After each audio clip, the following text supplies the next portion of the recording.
पहाड़े पार जाएंगे, ज़मीन पर ज़लज़ला होगा, मुहम्मद तख्त पर होगा, अदालत पर खुदा होगा। যুবক বন্ধুরা আমার, তোমাদেরকে বড় ভালোবাসি, মা করে দয়া করে তোমাদের কল্যাণকামী হয়ে কথাগুলা বলছি। যুবক, একটা সময় ইমাম সাহেব দোয়া করতো, আল্লাহ মাহফিল ওয়াজ মাহফিল উলামায়ে কেরাম দোয়া করতেন, আল্লাহ জীবনে যত গুনাহ করেছি মাফ করে দাও। কিন্তু বর্তমান যুগে গুনাহের মাফ ক্ষমা চাওয়ার ক্ষেত্রে আমার শায়েখ সব সময় দোয়ার মধ্যে একটা কথা বলে, আল্লাহ মোবাইলে গুনাহ মাফ করে দাও, ফেসবুকের গুনাহ মাফ করে দাও, ইউটিউবের গুনাহ মাফ করে দাও। কারণ বর্তমান যুগে সবচেয়ে বেশি গুনাহ হয় এগুলোর মাধ্যমে। জোরে বলেন ঠিক কিনা? ও মুসলমান বন্ধুরা আমার, বলছিলাম আজকে তোমাদেরকে বুঝাইলাম কিন্তু তুমি বুঝো না, আজকে তোমাদেরকে সতর্ক করলাম কিন্তু তুমি সতর্ক হও না। আল্লাহর কথা শোনাইলাম, আল্লাহর বিধান মানো না। নবীর কথা শোনাইলাম, নবীর বিধান আদর্শ মানো না। নফসের কথায় চলো, নেতার কথায় চলো, নেত্রীর কথায় চলো, তোমার বড় ভাই মাতবরের কথায় চলো, তাদের কথায় দুনিয়ায় তুমি অপরাধের মধ্যে জড়িয়ে যাও। জাহান্নামে যখন তুমি চলে যাইবা তখন বুঝে আসবে, আল্লাহর কাছে চিৎকার করে বলবা, সেদিন কোনো ফায়দা হবে না, আফসোসের দ্বারাও কোনো ফায়দা হবে না। মাছ সমুদ্রের মধ্যে, নদীর মধ্যে, মাছের ঘেরের মধ্যে শীতের মৌসুমে মাছগুলো যেমন করে হা করে করে অক্সিজেন গ্রহণ করে, আল্লাহ আল্লাহ জিকির করে, তেমনিভাবে হা করে কিয়ামতের ময়দানে ওই জাহান্নামের আগুনের মধ্যে জাহান্নামের যখন পড়বে, জাহান্নামের আগুন যখন উপরের দিকে উঠবে, জাহান্নামের আগুন যখন লেলিহান উপরের দিকে উঠবে, কোন খেরের পড়ার মধ্যে যখন আগুন লাগাই দেওয়া হয়, ওই আগুনের উপরে অংশে খড়কুটাগুলো যেমন করে ভাসতে থাকে, তেমনি ভাবে জাহান্নামের আগুন যখন প্রজ্বলিত হবে, জাহান্নামের আগুনের উপরের অংশে কিছু কিছু জাহান্নামী এবং করে ভাসতে থাকবে। উপরের দিকে যখন উঠবে, আল্লাহ পাক রব্বুল আলামিনকে তখন তারা ডাক দেবে, আল্লাহ ইয়াউমা তুকাল্লাবু ওয়ুজুহুহুম ফিন্নার ইয়াকুলুনা ইয়া লাইতানা আতা'না আল্লাহ ওয়া আতা'না আর-রাসূলা। আল্লাহ তাআলাকে ডেকে বলবেন, আল্লাহ জাহান্নামের আগুনে আজকে পড়তেছি গো আল্লাহ, দুনিয়ার জমিনে আল্লাহ যদি তোমাকে মানতাম, আতা'নাল্লাহ ওয়া আতা'নার রাসূলা, আল্লাহ যদি দুনিয়ার জমিনে আল্লাহ তোমার আনুগত্য করতাম, তোমার হুকুম মতো চলতাম, তোমার নবী বিশ্ব নবীর আদর্শ অনুসরণ করতাম, আল্লাহ আজকে দুনিয়ার জমিনে তোমাকে মানলে, নবীকে মানলে আজকে জাহান্নামের আগুনে পড়তে হতো না, আজকে লাঞ্ছনা জীবন যাপন করতে হতো না। আল্লাহ তোমাকে যদি মানতাম, কোরআনের কথা যদি মানতাম, আলেমদের কথা যদি মানতাম, কতই না ভালো হতো। রব্বুল আলামিন কিন্তু দুনিয়ার জমিনে আলেমদের কথা না মেনে, কোরআনের কথা না মেনে, আল্লাহ তোমার বিধান না মেনে, আমি আমার নেতা নেত্রীর কথা মতো চলেছি, আমার বড় ভাইয়ের কথায় চলেছি, সমাজপতি মেম্বার চেয়ারম্যান মাতবরের কথায় চলেছি, বাবার কথায় দাদার কথায় চলেছি, বড় ভাইয়ের কথায় চলেছি, ফাআদাল্লুনাস সাবিলা, আর তারা নিজের স্বার্থে আমাকে ব্যবহার করে আমাকে পথভ্রষ্ট করে দিয়েছে। আল্লাহ পাক রব্বুল আলামিনের দরবারে অভিযোগ দায়ের করবেন, আল্লাহ তাদের অনুকরণ করতে গিয়া জাহান্নামে হালাম, মালিক রব্বানা ইন্না আতানা সাদাতানা ওয়া কুবরানা ফাআদাল্লুনাস সাবিলা। ও মালিক, আমি আমার নেতা নেত্রী বড় ভাইদেরকে মানলাম, তারা আমাকে পথভ্রষ্ট করে দিয়েছে, জাহান্নামী বানিয়ে দিয়েছে গো আল্লাহ। আজকে আমি যাদের কারণে জাহান্নামী হয়েছি, আল্লাহ রব্বানা আতিহিম দু'ফাইনি মিনাল আযাব ওয়ালআনহুম লা'নান কাবীরা। রব্বুল আলামিন আমাকে যেই পরিমাণ শাস্তি দিবা আল্লাহ, তাদেরকে এর চাইতে বেশি শাস্তি দিবা, তাদেরকে ডবল শাস্তি দিবা, তাদের উপরে জাহান্নামের বড় বড় লানত তুমি তাদের উপরে নিক্ষেপ করবা। জোরে বলেন নাউজুবিল্লাহ। আল্লাহ পাক রব্বুল আলামিনের দরবারে এই অভিযোগ সেদিন আমার সন্তান করতে পারে, আমার কর্মী করতে পারে, আমার বিবি করতে পারে, আমার বোন করতে পারে, আমার মা করতে পারে, কারণ তারা সবাই আমার অধীনস্থ ছিল। আমার দায়িত্ব ছিল তাদেরকে জাহান্নাম থেকে বাঁচানো, আমার দায়িত্ব ছিল তাদের ইসলাহ করা, সংশোধন করা, তাদেরকে দিনদার বানানো, নেককার বানানো, ইমানদার বানানো, শৈশবকাল থেকে সেভাবে গড়ে তোলা। কিন্তু সেই দায়িত্ব যদি আমি আপনি আদায় না করি, তাহলে কিয়ামতের ময়দানে তারা জাহান্নামে যাবে, আমাকে অভিযুক্ত করে, আমাকে ডাবল শাস্তির আবেদন করে, লানত নিক্ষিপ্ত করে আমাকেও জাহান্নামে নিক্ষেপ করবে। জোরে বলেন ঠিক কি না? আল্লাহ পাক রব্বুল আলামিনের সঙ্গে পয়গম্বর মুসা কথা বলতেছেন, কথার মধ্যে পয়গম্বর হারায় গেছে, লম্বা সময় পার হয়ে যায়। এক পর্যায়ে পয়গম্বর মুসার অন্তরে পরিবারের কথা স্মরণ হয়। দীর্ঘ সময় হয়ে গেছে, পথিমধ্যে আমার পরিবার, বাচ্চা বিবিদেরকে রেখে আসছি, না জানি তাদের কি অবস্থা। আল্লাহ পাক রব্বুল আলামিন ডেকে বলে, হে পয়গম্বর, আমার সামনে দাঁড়ায়া, আমার একের সামনে দাঁড়ায়া মাখলুকের ব্যাপারে কি চিন্তা করো? সুবহানাল্লাহ, জোরে বলেন না। আমার সঙ্গে কথা বলতেছো আর তুমি চিন্তা করতেছো তোমার পরিবারের কি হবে, কেমন করে খাবে, কেমন করে বাঁচবে। হে পয়গম্বর মুসা, যদিও আমি তোমার সামনে তোমার সঙ্গে কথা বলি আর তুমি আমার সঙ্গে কথা বলছো, কিন্তু প্রতিটা মুহূর্তে গোটা পৃথিবীর সকল মাখলুকের সকল সংবাদ খবর আমার কাছে আছে। তাদেরকে কেমন করে লালন পালন করতে হবে, জীবন যাপন করাতে হবে, খাবার দাবার ব্যবস্থা করতে হবে, এগুলো নিয়ে তোমার কোনো চিন্তা করতে হবে না। হে পয়গম্বর মুসা, তুমি তোমার পরিবার নিয়ে চিন্তা করছো, তুমি তোমার পরিবারের কথা ভুলে গেল, আমি কিন্তু তোমার পরিবারের কথা ভুলে যাই নাই। দুনিয়ার জমিনে আমার হাজারো মাখলুকাত আছে, একজন মাখলুকের কথাও আমি ভুলে যাই না। বিশ্বাস যদি না হয়, হে পয়গম্বর মুসা রে, তোমার হাতে কি বলে লাঠি, যে সামনে কি বলে পাথর, তোমার লাঠি দ্বারা পাথরের মধ্যে একটা আঘাত করো। পয়গম্বর মুসা ওই লাঠি দ্বারা পাথরের মধ্যে আঘাত করে সঙ্গে সঙ্গে পাথর দ্বিখণ্ডিত হয়ে ওই পাথর থেকে দ্বিতীয় আরেকটি পাথর বের হয়। সুবহানাল্লাহ বলবেন না? পাথরের ভিতর দিয়ে কি বের হলো? যেটা বলে আরেকটা পাথর। আপনারা কথা বুঝতেছেন? হ্যাঁ, কথা বুঝতেছেন? যখন পাথরে আঘাত করছে, ওই পাথরের ভিতর থেকে আরেকটা পাথর বের হয়ে আসছে। রব্বুল আলামিন বললেন, মুসা, দ্বিতীয় পাথরের মধ্যে আরেকটা আঘাত করো। পয়গম্বর মুসা দ্বিতীয় পাথরের মধ্যে আবার আঘাত করেন, বাড়ি দিলেন। ওই পাথরটাও দ্বিখণ্ডিত হয়ে যায়। ওই পাথরের ভিতর থেকে তৃতীয় আরেকটা পাথর বের হয়। আল্লাহু আকবার, জোরে বলেন না? আর চিৎকার দিয়ে বলেন না আল্লাহু আকবার। আল্লাহ তাআলা বললেন, হে পয়গম্বর মুসা, তৃতীয় পাথরের মধ্যে আঘাত দাও। পয়গম্বর মুসা তৃতীয় পাথরের মধ্যে যখন আঘাত দিলেন, ওই তৃতীয় পাথরটাও দ্বিখণ্ডিত হয়ে গেল। পয়গম্বর তাকায় দেখে ওই তৃতীয় পাথরের ভিতরে ছোট্ট একটা পোকা দেখা যায়। আল্লাহু আকবার, জোরে বলেন। আরো জোরে আওয়াজ করে বলেন আল্লাহু আকবার। পাথরের ভিতরে পাথর, ওই পাথরের ভিতরে পাথর, ওই পাথরের ভিতরে ছোট্ট একটা পোকা। পয়গম্বর মুসা তাকায় দেখতে পায় ওই ছোট্ট পোকার হাতের মধ্যে একটা সবুজ পাতা দেখা যায়। ওই সবুজ পাতা হলো ওই পোকার খাদ্য। তিনটা পাথরের ভিতরে একটা ছোট্ট পোকা, তার পছন্দের খাবার সবুজ পাতা পৌঁছায় দিল কে?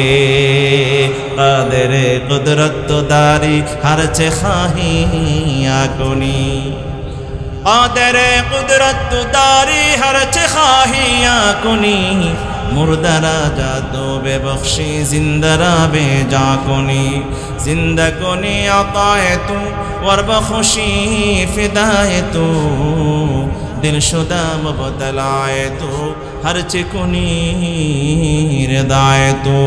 সর্বময় ক্ষমতার মালিক কে? জোরে বলেন না। আর একটু আওয়াজ করে বলেন আল্লাহু আকবার।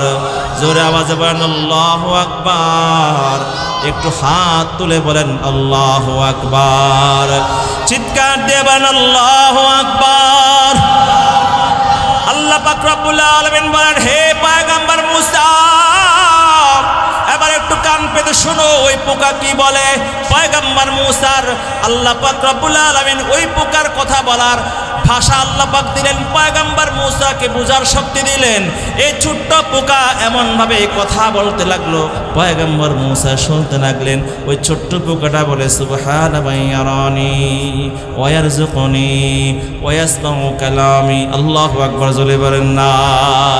ওই মহান রব্বুল আলামিনের প্রশংসা, পবিত্রতা, যিনি আমাকে এই পাথরের ভিতরে লালন পালন করেন, আমার খাবার দাবারের ব্যবস্থা করেন, আমাকে দেখেন এবং আমার খবর রাখেন। আল্লাহু আকবার, চিৎকার দিয়ে বলেন আল্লাহু আকবার।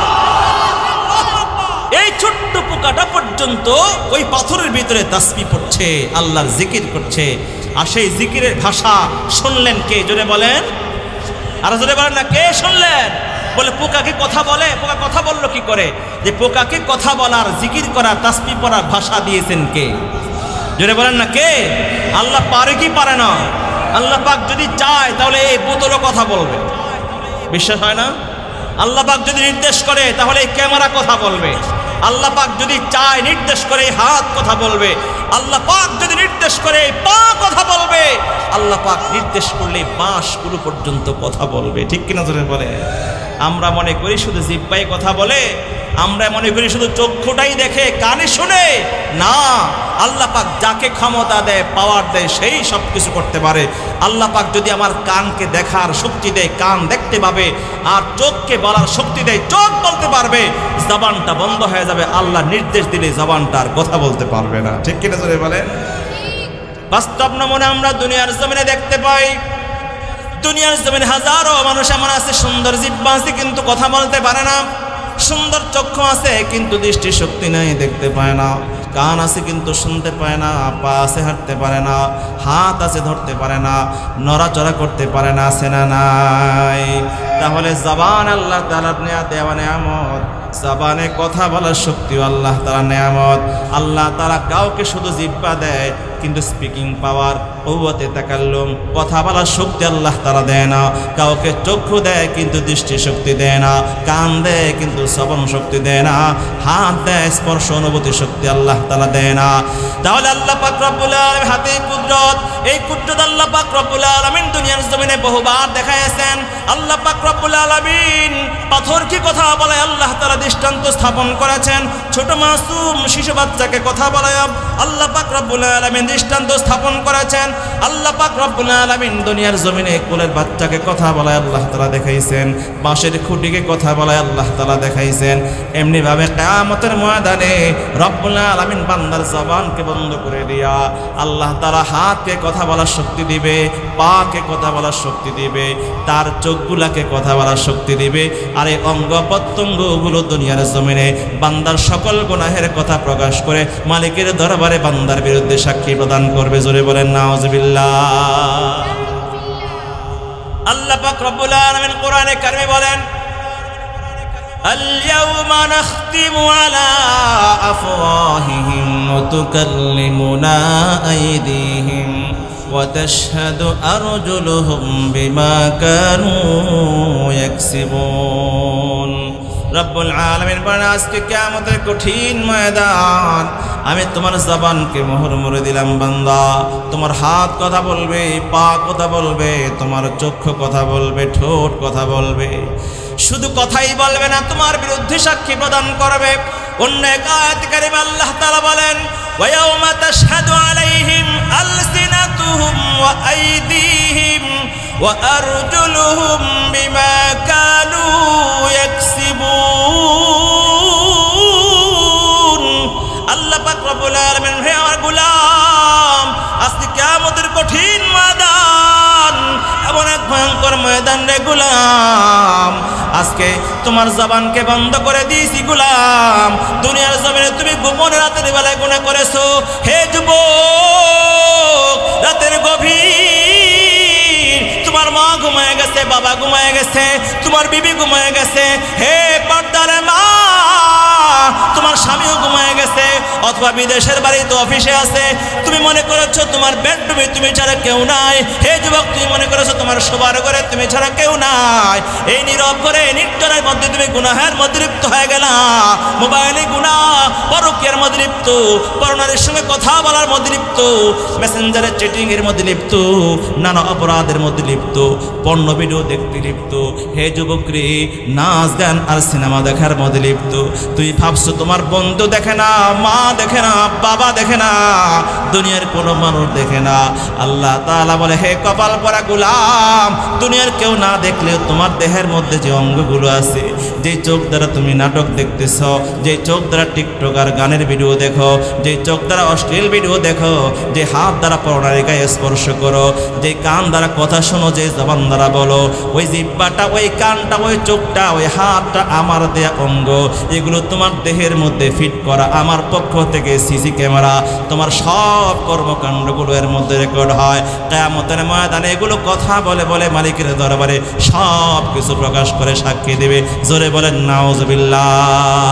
রোজে মাহশর হর নেহা পয়দা শাওয়াত, হামজে খুদ হর মুজরিমার ইসওয়া শাওয়াত, দস্তো পাবির হদ গওয়াহি আজ বায়া बर फसादे ऊब पेशे मुस्ता। दस्त गोयद मंचुनी दजदे दम, लब गोयद मंचुनी बोसे दम, चश्मे गोयद कर दम गम हराम, गोशे गोयद चे दम समरुल कला। প্রত্যঙ্গ সেদিন আমার আপনার বিরুদ্ধে সাক্ষী দিবে। হে যুবক ভাই, হাসতেছ, আনন্দ ফুর্তি করছো, মোবাইল নিয়া লাইভ করতেছ, ভিডিও দেখতেছ, কৌতুক বানাচ্ছ, টিকটক বানাচ্ছ, এমন কোন ঘৃণ্য অপরাধ নাই সেই মোবাইল মাধ্যমে তুমি করছো না। বর্তমান এই জামানায়, এই জামানা সবচেয়ে বড় ভয়ঙ্কর ফিতনা আমাদের সমাজের জন্য, এই পৃথিবীর জন্য জাহান্নামের সবচেয়ে বড় উপকরণ মাধ্যম হলো এই মোবাইল। কথা বলেন ঠিক কিনা? তুই মনে করো গুনাহ করছো, কেউ দেখে না। আরে যেই মোবাইল দ্বারা গুনাহ করতেছো, ওই মোবাইলও তো দেখে। কিয়ামতের ময়দানে আল্লাহ পাক যদি মোবাইলকে হাজির করে, মোবাইল তুই বল তোর দ্বারা কি কি অপরাধ করছে। যুবকরে খুলে যায় হাত দিয়ে একটু ভয় করো আল্লাহ তাআলাকে। এখন যদি ভয় নাও হয়, কিয়ামতের ময়দানে এই মোবাইলেই বলবে গোপনে এর দ্বারা তুমি কি কি করেছো, কি কি করেছো বলবে কথা। যে খাটের মধ্যে শুয়ে তুমি অন্যায় করেছো সে খাট কথা বলবে। যে জমিনের মধ্যে তুমি দাঁড়িয়ে গুনাহ করেছো, স্কুলের সামনে দাঁড়িয়েছ, রাস্তার মোড়ে দাঁড়িয়েছিলে, ছুটি হওয়ার পরে উমুক বাড়ির মেয়ের পিছনে তুমি হাঁটবা, তার নাম্বার সংগ্রহ করবা, তার সঙ্গে পরকীয়ায় লিপ্ত হবে, প্রেম প্রীতি লিপ্ত হবে। ওই জমিন কিয়ামতের মাঠে মালিককে বলবে, ইয়াউমা ইদিন তুহাদ্দিসু আখবারাহা, জমিন সকল গোপন রহস্য আল্লাহর দরবারে প্রকাশ করে তোমার বিরুদ্ধে মামলা দায়ের করবে। সেদিন কেউ তোমাকে মুক্ত করতে পারবে না। পারবে? पहाड़े फार जाएंगे, जमीन पर जलजला होगा। पहाड़े फार जाएंगे, जमीन पर जलजला होगा। मुहम्मद तख्त पर होगा, अदालत पर खुदा होगा। आज যুবক বন্ধুরা আমার, তোমাদেরকে বড় ভালোবাসি, মা করা দয়া করে তোমাদের কল্যাণকামী হয়ে কথাগুলা বলছি। যুবক, একটা সময় ইমাম সাহেব দোয়া করতো, আল্লাহ মাহফিল ওয়াজ মাহফিল উলামায়ে কেরাম দোয়া করতেন, আল্লাহ জীবনে যত গুনাহ করেছি মাফ করে দাও। কিন্তু বর্তমান যুগে গুনাহের মাফ ক্ষমা চাওয়ার ক্ষেত্রে আমার শায়েখ সব সময় দোয়ার মধ্যে একটা কথা বলে, আল্লাহ মোবাইলে গুনাহ মাফ করে দাও, ফেসবুকের গুনাহ মাফ করে দাও, ইউটিউবের গুনাহ মাফ করে দাও। কারণ বর্তমান যুগে সবচেয়ে বেশি গুনাহ হয় এগুলোর মাধ্যমে। জোরে বলেন ঠিক কিনা? ও মুসলমান বন্ধুরা আমার, বলছিলাম আজকে তোমাদেরকে বুঝাইলাম কিন্তু তুমি বুঝো না। আজকে তোমাদেরকে সতর্ক করলাম কিন্তু তুমি সতর্ক হও না। আল্লাহর কথা শোনাইলাম, আল্লাহর বিধান মানো না। নবীর কথা শোনাইলাম, নবীর বিধান আদর্শ মানো না। নফসের কথায় চলো, নেতার কথায় চলো, নেত্রীর কথায় চলো, তোমার বড় ভাই মাতবরের কথায় চলো, তাদের কথায় দুনিয়ায় তুমি অপরাধের মধ্যে জড়িয়ে যাও। জাহান্নামে যখন তুমি চলে যাইবা তখন বুঝে আসবে, আল্লাহর কাছে চিৎকার করে বলবা, সেদিন কোনো ফায়দা হবে না, আফসোসের দ্বারাও কোনো ফায়দা হবে না।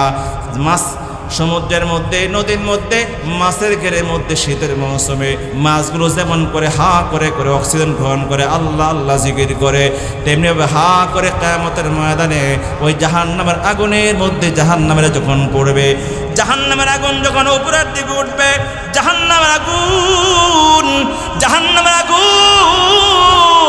যখন লেলিহান উপরের দিকে উঠবে, কোন খেরের পড়ার মধ্যে যখন আগুন লাগাই দেওয়া হয়, ওই আগুনের উপরে অংশে খড়কুটাগুলো যেমন করে ভাসতে থাকে, তেমনিভাবে জাহান্নামের আগুন যখন প্রজ্বলিত হবে, জাহান্নামের আগুনের উপরের অংশে কিছু কিছু জাহান্নামী এবং করে ভাসতে থাকবে। উপরের দিকে যখন উঠবে, আল্লাহ পাক রব্বুল আলামিনকে তখন তারা ডাক দেবে, আল্লাহ ইয়াউমা তুকাল্লাবু ওয়ুজুহুহুম ফিন্নার ইয়াকুলুনা ইয়া লাইতানা আতা'না আল্লাহ ওয়া আতা'না আর-রাসূলা। আল্লাহ তাআলাকে ডেকে বলবেন, আল্লাহ জাহান্নামের আগুনে আজকে পড়তেছি গো আল্লাহ, দুনিয়ার জমিনে আল্লাহ যদি তোমাকে মানতাম, আতা'নাল্লাহ ওয়া আতা'নার রাসূলা, আল্লাহ যদি দুনিয়ার জমিনে আল্লাহ তোমার আনুগত্য করতাম, তোমার হুকুম মতো চলতাম, তোমার নবী বিশ্ব নবীর আদর্শ অনুসরণ করতাম, আল্লাহ আজকে দুনিয়ার জমিনে তোমাকে মানলে, নবীকে মানলে আজকে জাহান্নামের আগুনে পড়তে হতো না, আজকে লাঞ্ছনা জীবন যাপন করতে হতো না। আল্লাহ তোমাকে যদি মানতাম, কোরআনের কথা যদি মানতাম, আলেমদের কথা যদি মানতাম, কতই না ভালো হতো। রব্বুল আলামিন কিন্তু দুনিয়ার জমিনে আলেমদের কথা না মেনে, কোরআনের কথা না মেনে, আল্লাহ তোমার বিধান না মেনে, আমি আমার নেতা নেত্রীর কথা মতো চলেছি, আমার বড় ভাইয়ের কথায় চলেছি, সমাজপতি মেম্বার চেয়ারম্যান মাতবরের কথায় চলেছি, বাবার কথায় দাদার কথায় চলেছি, বড় ভাইয়ের কথায় চলেছি, ফাদাল্লুনাস সাবিলা, আর তারা নিজের স্বার্থে আমাকে ব্যবহার করে আমাকে পথভ্রষ্ট করে দিয়েছে। আল্লাহ পাক রব্বুল আলামিনের দরবারে অভিযোগ দায়ের করবেন, আল্লাহ তাদের অনুকরণ করতে গিয়া জাহান্নামে হালাম, মালিক রব্বানা ইন্না আতানা সাদাতানা ওয়া কুবরানা ফাআদাল্লুনাস সাবিলা। ও মালিক, আমি আমার নেতা নেত্রী বড় ভাইদেরকে মানলাম, তারা আমাকে পথভ্রষ্ট করে দিয়েছে, জাহান্নামী বানিয়ে দিয়েছে গো আল্লাহ। আজকে আমি যাদের কারণে জাহান্নামী হয়েছি, আল্লাহ রব্বানা আতিহিম দু'ফাইনি মিনাল আযাব ওয়ালআনহুম লা'নান কাবীরা। রব্বুল আলামিন আমাকে যে পরিমাণ শাস্তি দিবা আল্লাহ, তাদেরকে এর চাইতে বেশি শাস্তি দিবা, তাদেরকে ডবল শাস্তি দিবা, তাদের উপরে জাহান্নামের বড় বড় লানত তুমি তাদের উপরে নিক্ষেপ করবা। জোরে বলেন নাউজুবিল্লাহ। আল্লাহ পাক রব্বুল আলামিনের দরবারে এই অভিযোগ সেদিন আমার সন্তান করতে পারে, আমার কর্মী করতে পারে, আমার বিবি করতে পারে, আমার বোন করতে পারে, আমার মা করতে পারে, কারণ তারা সবাই আমার অধীনস্থ ছিল। আমার দায়িত্ব ছিল তাদেরকে জাহান্নাম থেকে বাঁচানো, আমার দায়িত্ব ছিল তাদের ইসলাহ করা, সংশোধন করা, তাদেরকে দিনদার বানানো, নেককার বানানো, ইমানদার বানানো, শৈশবকাল থেকে সেভাবে গড়ে তোলা। কিন্তু সেই দায়িত্ব যদি আমি আপনি আদায় না করি, তাহলে কিয়ামতের ময়দানে তারা জাহান্নামে যাবে, আমাকে অভিযুক্ত করে, আমাকে ডাবল শাস্তির আবেদন করে, লানত নিক্ষিপ্ত করে আমাকেও জাহান্নামে নিক্ষেপ করবে। জোরে বলেন ঠিক কি না? এই জন্য আল্লাহ বলেন, কু আনফুসাকুম ওয়া আহলিকুম নারা, হে আমার গোলাম, নিজেকে জাহান্নামের আগুন থেকে বাঁচাও, তোমার পরিবারকেও জাহান্নামের আগুন থেকে বাঁচাও। স্বার্থবাদী হয়েও না, স্বার্থবাদী হয়েও না। আজকে আমরা স্বার্থের জীবন যাপন করছি। মসজিদে যখন যাই, কলেজায় দুঃখ লাগে, আঘাত লাগে, হায় রে আজকে মসজিদ ভর্তি মুসল্লি থাকলেও আজকে যুবকদেরকে মসজিদে দেখা যায় না, শিশুদেরকে মসজিদে দেখা যায় না, শুধু কিছু বুড়া আর মধ্যবয়স্ক মানুষ সামনের 1-2 কাতারে পাওয়া যায়। জুমার দিন যদিও মসজিদ ভরে, সারা সপ্তাহ মসজিদ খালি থাকে। কথা কন ঠিক কিনা? তাহলে এই কাজটা করবে কে? আমি যদি আমার সন্তানদেরকে, আমার অধীনস্থদেরকে, আমার পরিবারের সদস্যদেরকে আল্লাহর গোলামিতে লিপ্ত না রাখি, তারা কিন্তু অবসর থাকবে না। শয়তান ঠিকই তাদেরকে পরিকল্পনা করে তাদেরকে শয়তানের গোলামিতে লিপ্ত করে রাখবে। মানুষ অবসর থাকে না। কথা বলেন, মানুষ অবসর থাকে না, যুবকরা অবসর থাকে না। আপনি কোনো কাজ না দিবেন, সে আকাম করতেই থাকবে। আপনি মসজিদে নেবেন না, ওয়াজ মাহফিলে নেবেন না, মাদ্রাসায় নেবেন না, তাহলে সে ঘরে বসে বসে গুনাহই করবে। যেখানে যাবে সেখানে গুনাহই করবে, কারণ গুনাহ পকেটে আছে। কারণ শয়তান আমাদের নফস, আমাদের কলবটাকে এমনভাবে গ্রাস করেছে, এই নফস এখন আল্লাহর কথায় চলে না, শয়তানের গোলামিতে লিপ্ত। এই যে গত কয়েকদিন পর্যন্ত, গত 1 মাস পর্যন্ত আমাদের দেশে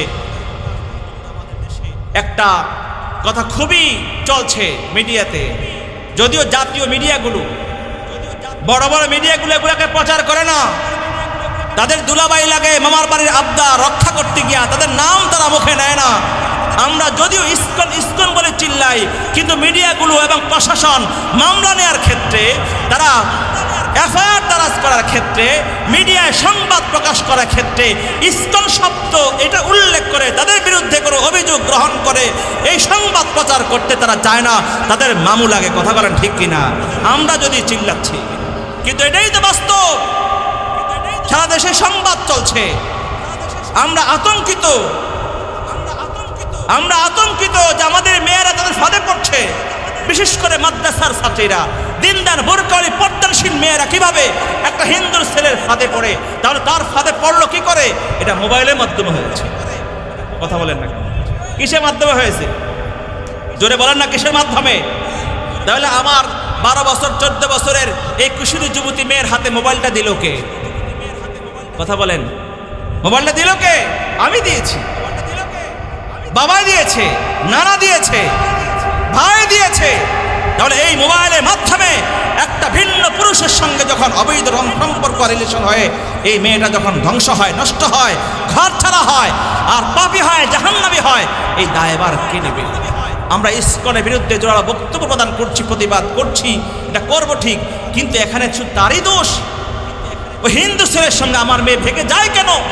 আমার মেয়েটাকে কেন আমি রাখতে পারলাম না? আমার মেয়েকে সেন সেই দীক্ষা দিতে পারলাম না? আমার বাচ্চাকে কেন আমি নিজের ঘরে রাখতে পারলাম না? তার মায়ের এমনভাবে কেন তৈরি হলো যে তাকে একটা ভিন্ন পুরুষের সঙ্গে পালিয়ে যেতে হবে, তাও ভিন্ন ধর্মের?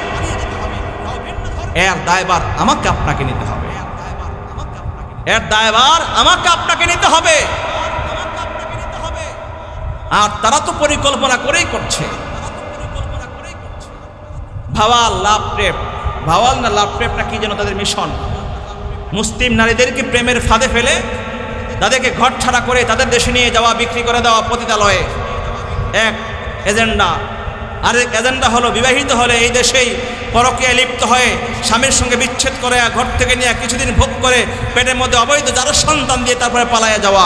এরকম কমসে কম 5-6টা নিজের আমার তত্ত্বাবধানে তদন্ত করা 5-6টা রিপোর্ট আমার নিজের তত্ত্বাবধানে আছে। রিপোর্ট গাজীপুরের আমার নিজের তত্ত্বাবধানে আমার তদন্ত করা, যে 5-6টা ফ্যামিলি বিবাহিত মেয়ের সংসারকে ধ্বংস করেছে একটা ইসকনের সদস্য, শুধু এই জন্য যে তাকে ধর্মান্তরিত করবে, দেশ ছাড়া করবে, অথবা তাদের পেটের মধ্যে যারা সন্তান দিয়ে আমাদের দেশটাকে যারা রাষ্ট্রে রূপান্তরিত করবে। কারণ মুসলমানরা আমরা ইমানের জজবায় বলে থাকি, ইনশাআল্লাহ সেদিন বেশি দূরে নয়, গাজওয়াতুল হিন্দ হবে, ইন্ডিয়ার সঙ্গে হিন্দুস্তানের সঙ্গে যুদ্ধ হবে মুসলমানদের, মুসলমানরা বিজয়ী হবে, লক্ষ লক্ষ যদিও শাহাদাত বরণ করে। এই জন্য তারাও একটা এজেন্ডা নিয়েছে যে মুসলমানরা আমাদের সঙ্গে বিজয়, এভাবে গাজওয়াতুল হিন্দের নামে যুদ্ধ করে বিজয় অর্জন কিভাবে করবে আমরা দেখে দিব। তারা যেন আমাদের সঙ্গে যুদ্ধ বিজয়ী হতে না পারে, এই জন্য তাদের ঘরে ঘরে আমরা যারা সন্তান তৈরি করব, আর যারা সন্তান অবৈধ সন্তান বেঈমানগুলো কখনো আমাদের সঙ্গে যুদ্ধে পেরে উঠবে না। এটা হলো তাদের মিশন। কারণ কোনো সমাজের নারীরা যখন, কোনো সমাজের পুরুষরা যখন অবৈধ রিলেশন আর সম্পর্কে জড়ায়া যায়, যারা বিজয় লিপ্ত হয়ে যায়, ওই জাতি আর গোষ্ঠীর উপরে আল্লাহ পাকের গায়েবী নুসরত সাহায্য থাকে না। আর যখন কোনো সমাজের উপরে, কোনো দলের উপরে, কোনো বাহিনীর উপরে আল্লাহ পাকের গায়েবী সাহায্য না থাকে, তখন তারা কখনো যুদ্ধের ময়দানে বিজয় অর্জন করতে পারে না। ইসলামের ইতিহাসে ভালো করে কথাটা বুঝবেন, আমি আমার মূল কথায় আসছি, ভালো করে কথাটা বুঝবেন। ইসলামের ইতিহাসে আমাদের পর্যন্ত এই সোনালী ইসলাম যেভাবে পৌঁছেছে, যুগে যুগে ইসলাম যে বিজয় অর্জন করেছে, ইসলামের বিজয়ের পিছনে ছিল আল্লাহ পাকের সাহায্য। বদরের প্রান্তরে 313 জন সাহাবী, তাদের মোকাবেলায় ছিল হাজার ঊর্ধ্ব সশস্ত্র আধুনিক অস্ত্রে সজ্জিত শক্তিমান মুশরিক বাহিনী, কিন্তু তারা টিকতে পারে নাই। বড় বড় সকল লিডারদের লাশ জমিনে ফেলে তারা পলায়ন করতে বাধ্য হয়েছিল। এমনি নয়, আল্লাহ পাকের গায়েবী সাহায্যে। কথা বলেন ঠিক কিনা? উহুদের ময়দানে প্রথম অবস্থায় মুসলমানদের কিছু যদিও কিছুটা কষ্ট হয়েছিল, বিপর্যয় হয়েছিল, পরবর্তীতে আল্লাহর সাহায্যে আবার তাদের বিজয় হয়েছিলেন, দাঁড়িয়েছিলেন। খান্দক, হুনাইন, খায়বার, ইয়ারমুক, তাবুক প্রত্যেকটা যুদ্ধে মুসলমানদের বিজয় আসছে আল্লাহর গায়েবী সাহায্যে। আল্লাহর সাহায্য ছাড়া মুসলমান কখনো বিজয় অর্জন করতে পারে না। যদি আল্লাহর সাহায্য ছাড়া শুধু অস্ত্রের শক্তির বলে আর সম্পদের বলে ক্ষমতার বলে জনবলে মুসলমান বিজয় হতো, তাহলে বর্তমান যুগে মুসলমানের কিন্তু অভাব নাই। কথা বলেন না, আপনারা কথা বলেন না। আজকে মুসলমান অভাব আছে, গোটা বিশ্বে মুসলমানদের অভাব আছে। ইসরায়েল বছরের পর বছর এই মজলুম জেরুজালেমের মুসলমানদেরকে, ফিলিস্তিন মুসলমানদেরকে নির্বিচার হত্যা করছে। গত 1.5 বছর 2 বছরের মধ্যে সম্পূর্ণ গাজাকে নিশ্চিহ্ন করে দিয়েছে। কিন্তু এর চতুর্পাশে তো মুসলিম শাসক, মুসলমানদের সংখ্যাধিক্য, কিন্তু মুসলমানরা কিছু করতে পেরেছে? তাহলে কেন পারে নাই?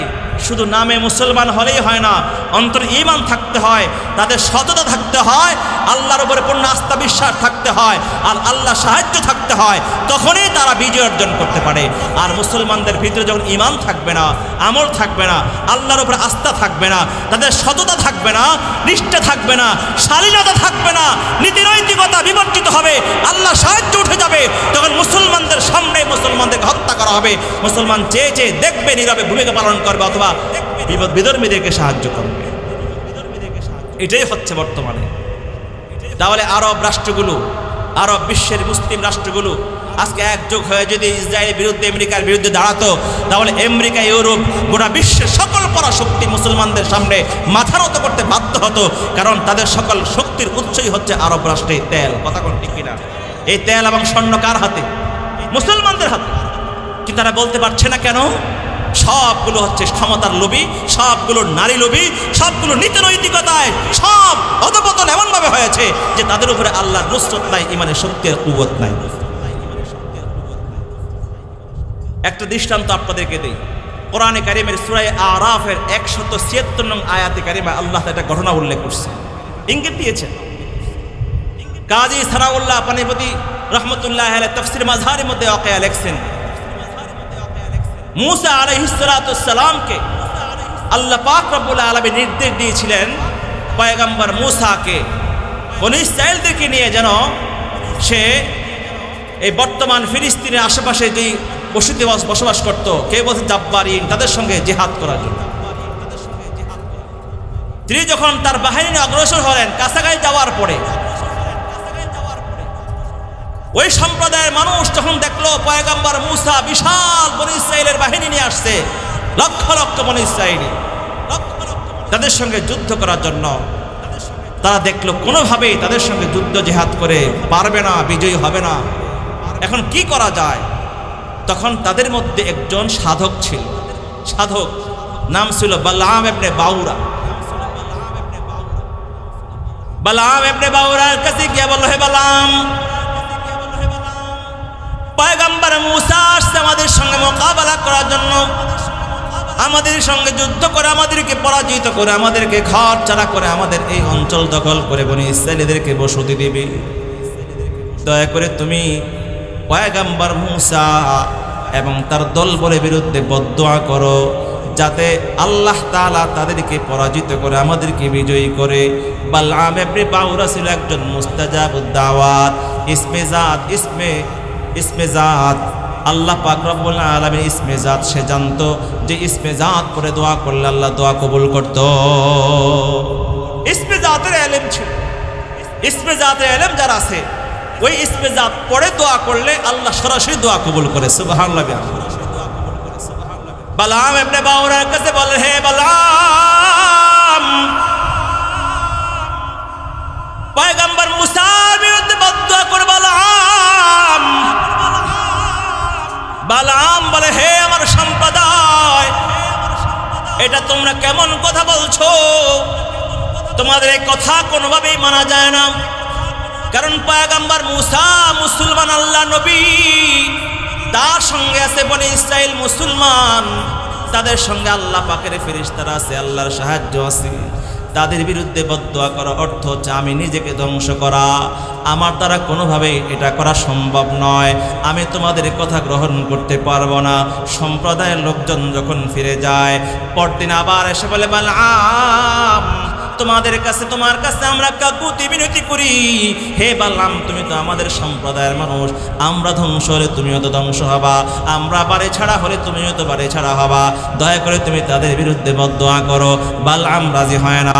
অতঃপর বালআম তার বিবির কাছে এবং তার কাছে সম্প্রদায়ের লোকজন মোটা অঙ্কের কিছু হাদিয়া নিয়ে এসে হাদিয়া অর্পণ করে। হাদিয়া দেওয়ার পরে ওই হাদিয়া, মোটা অঙ্কের হাদিয়া যখন গ্রহণ করার পরে আবার যখন তার সামনে প্রস্তাব করে, মানুষ যার নুন খায় তার গুণ গায়। কথা বলেন ঠিক কিনা? আমি যদি কারো ইহসান গ্রহণ করি, আমি যদি কারো কি করি, জোরে বলেন, ইহসান অনুগ্রহ গ্রহণ করি, তখন তার প্রতি স্বাভাবিক একটা দুর্বলতা তৈরি হবে। আমি কারো টাকা খাইলে দেখেন, বিচার করার সময় যদি কোনো পক্ষের টাকা খায় বিচারক, তখন তার পক্ষে যদি সে অন্যায় করে, যদি সে অন্যায়কারী হয়, তখন তার বিপক্ষে না গেলেও এমনভাবে বিচারটা করে যখন তার বড় কোনো শাস্তি না হয়। কথা কোন ঠিক কিনা? আর যদি ঘুষখোর সুদখোরটা বেশি করা হয়, মানে মার্কা মারা হয়, তখন অন্যায়ের পক্ষে রায়টাই দিয়ে দেয়। কথা বলেন ঠিক কিনা? আমাদের দেশে তো টাকার মাধ্যমে, টাকার বিনিময়ে এটাই চলছে। কথা কোন ঠিক কিনা? এখন কিছু কিছু ভালো মানুষও টাকার কাছে বিক্রি হয়ে যায়। কথা কোন ঠিক কিনা?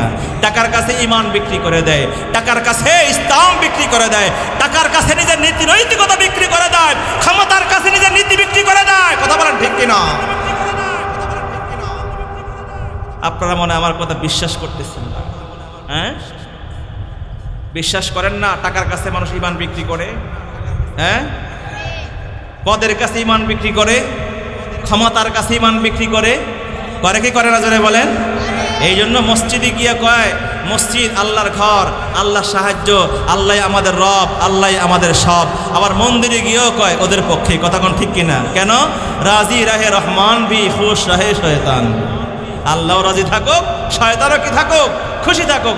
এই দুই কুল যারা খুশি রাখতে চায় তাদের কোনো কুল কিনারা নাই। কথা বলেন ঠিক কিনা?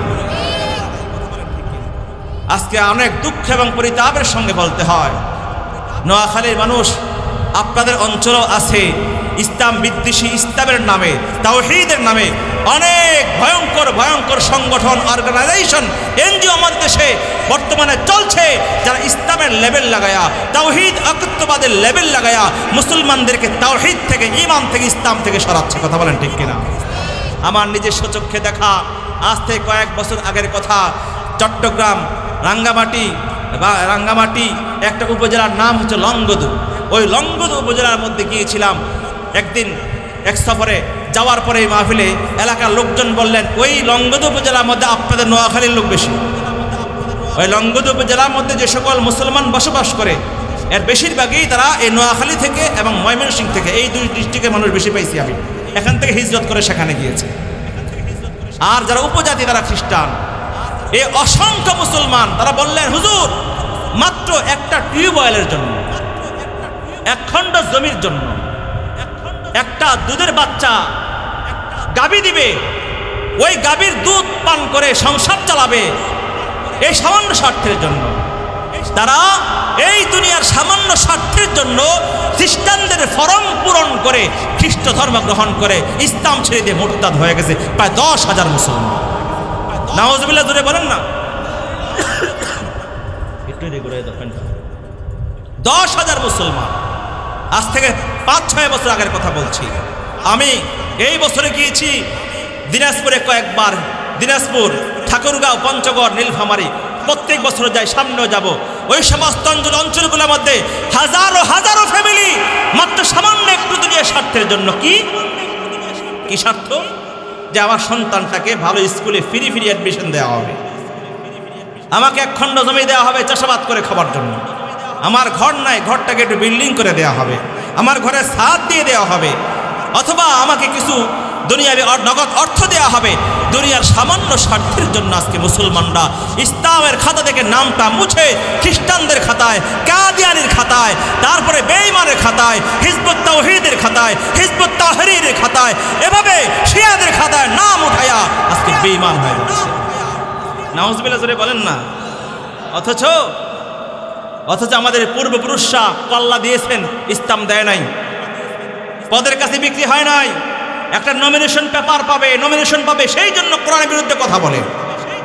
আমেরিকাতে কানাডা একটা ঘর পাবে, আমেরিকার সিটিজেন পাবে, এই জন্য কোরআনের বিরুদ্ধে কুৎসরণা করে, নবীর বিরুদ্ধে চরিত্রহীনতার কি দেওয়া হয়, ট্যাগ লাগানো হয়, অপবাদ দেওয়া হয়। তারা শুধু আমেরিকাতে, কানাডায়, ইউরোপে একটা কিভাবে গ্রিন সিগন্যাল পাবে, গ্রিন কার্ড পাবে, সেই জন্য নাউজুবিল্লাহ বলে।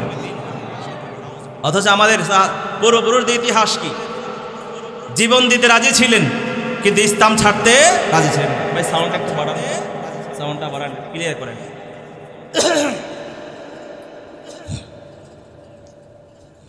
দুঃখের সঙ্গে কথা, মনোযোগ দেন, দুঃখের সঙ্গে কথা বলা বলছি।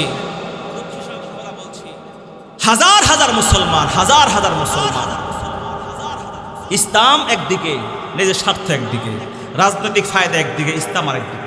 মানে আমার স্বার্থ আবার হাসিল করতে হবে, ইসলামের 12টা বাজুক বা 13টা বাজুক, কথা বলেন ঠিক কিনা?